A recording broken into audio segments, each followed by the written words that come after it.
apie intymumą. Šiandien noriu pakalbėti, pasidalinti.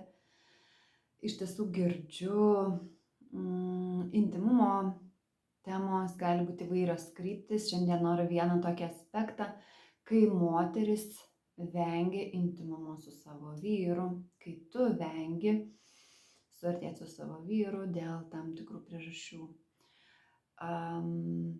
Galbūt kaip sąmoninga, dvasinga moteris gali galvoti, kad kažkas yra nedvasinga jūsų intymiam seksualiam ryšiui, seksualumo.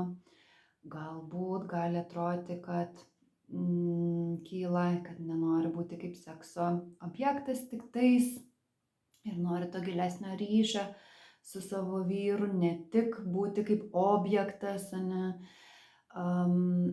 kažko daugiau nori, ilgiesi ir tada net nepastebi, kaip pradedi tiesiog vengti.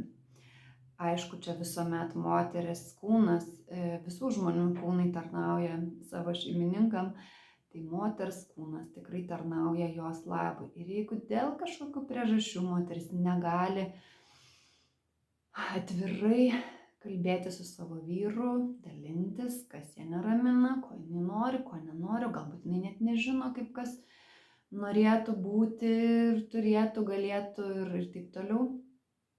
Tačiau tas vengimas sukuria papildomas įtampas. Vienas tau pačiai ir jei randi save šitame, kitas santykyje ir jos tik didėja, o ne mažėja, kol vieną dieną atkreipia tavo dėmesį arba vyro ir jūs kažkokiu tai būdu, jeigu esate drąsūs, einat per tai ir praeinat. Tai gali laukti to momento, kuris būna tada toksai dramatiškas, arba jeigu jau randi, kad esi vengiantis santykių, tai labai kviečiu intymumą su savo vyru ir gali sakyti, kad jis geras žmogus, aš norėčiau su juo praleisti visą gyvenimą.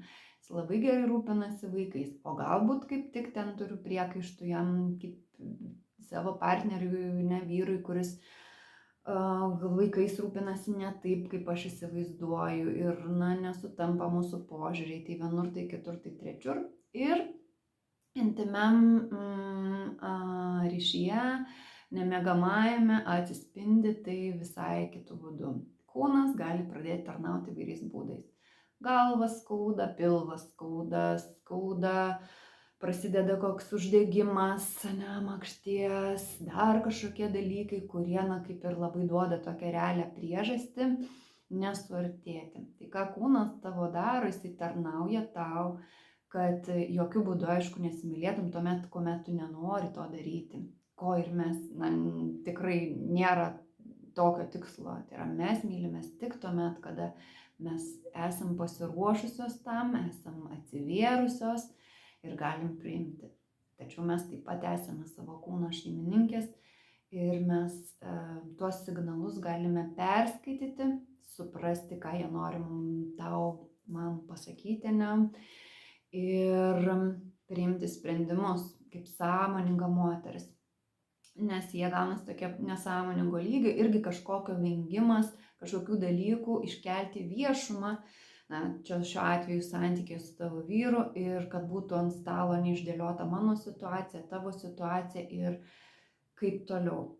Kartais aš randu moterį šitoj klientės situacijų, kad tiesiog nežino, kad noriu kitaip, bet nežinau kaip. Tai irgi tai yra priežastis, kad žinau, kad noriu ir gali būti kitaip, tas intymus ryšys, kitų pavydalų, bet dar nežinau kaip. Galbūt tas vyras yra tavo vienintelis, kurį tu sutikai ir net nenori ne kitų patirčių turėti, kad galėtum lyginti. Arba esi ta, kuri turi įvairios patirties, bet galbūt tiesiog nerandi būdų, kaip atnešti, į būtent šitą santykį ir iškomunikuoti ir kad būtų atliepta tavo poreikiai, tavo pačios poreikiai, tavo lūkesčiai ir kad galėtum pati atsipalaiduoti visame tame. Tai žinoma, kūnas niekuomet negalės atsipalaiduoti, jeigu bus visokių dalykų ant širdies, galvoj, rūpesčiai. Ir tai dėl to mes ir turim tą subalansuoti visus tuos dalykus ir ir rasti išeitį iš to, kada man svarbu pakalbėti apie man svarbius dalykus, kad tai neslėgtų mano širdies, tavo širdies, kad atidarytų širdį, atidarytų kūną, atidarytų vartus meilės, jūsų meiliai. Tai didelė dalimi tikrai mes galime įtakoti tą požiūrį, net jeigu atrodo, kad jisai yra ne tik, bet jeigu vyras yra tas, kuris gyvena su tavimi, rūpinasi šeima, ne jūs ir yra tame santykyje, gal tiesiog lygiai taip pat ir jis nežino, kaip gali būti kitaip, kokie yra galbūt tavo poreikiai, kas slypi tavo širdyje nugulę ir tavo galvoje. Tai tie visi dalykai yra labai svarbus prieš jau keliaujant prie miegamojo dalykų, prie to mylėjimosi dalykų, kas, kaip, ne su visokiais niuansais, technikom ir taip toliau, bet yra labai svarbi dalis yra šitas santykio dalis, kad moters kūnas atsiverti gali tuomet, kuomet tu esi atsipalaidavusi širdimi, atsipalaidavusi protu, pečiais atsipalaidavusiais. Tai mes savo galim labai daug šitoje vietoje padėti. Tai šitas yra taip pat etapas ir vienas iš žingsnių, per kurį vedu moteris savo spindinčio moteriškumo mentorystės programoje. Tiek dirbant grupėje, kur dabar esu atvėrusi vartus registracijai, ir tiek individualiai asmeniniai mentorystiai. Bet šitas etapas yra labai svarbus. Intimumas, ryšys, poros santykis susideda iš seksualinio santykio taip pat. Tai yra labai svarbi dalis.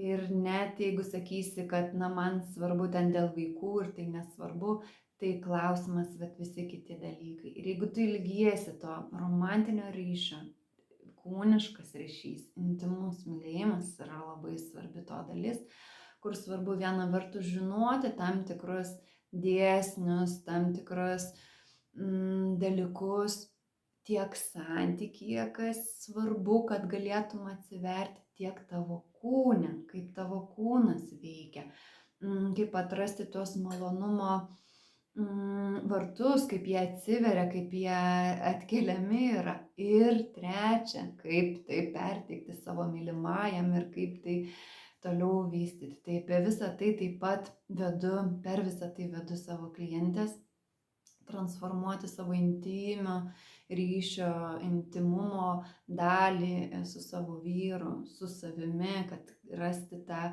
išsipildymą, pasitenkinimą ir spindėjimą ir šitoj dalyje, kad nereiktų susimenkinti, susimažinti ir miegoti skirtingos miegamosios. Taip, tai jeigu jauti, kad tau rezonuoja, nori eiti gilyn, patyrinėti, dalinuosi nuorodą į spindinčio moteriškumo programą ir kviečiu registruotis, užpildant paraišką, jeigu jauti, kad tai yra tau ir apie tave. Geriausi linkėjimai.